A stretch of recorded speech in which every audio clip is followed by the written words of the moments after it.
Here is how to delete your entire Google search history.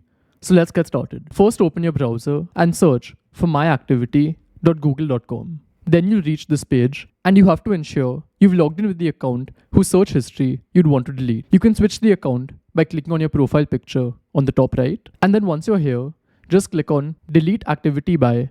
That's this option on the top left.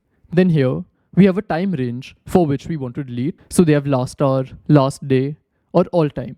They also have a custom range where you can enter a start and end date. For now, I'll select all time. Then here you can decide which all product you'd want to delete your data for. So if you just want for Google search, then you can deselect all the other options and only select search that's here. But if you also want other things such as YouTube, video search, song search, etc., then you can select all. So this is up to you where you select and deselect whatever you want and then click on next. Over here, you can see what all you'll be deleting. And if you're sure you want to delete this, just click on delete. And now it has been deleted.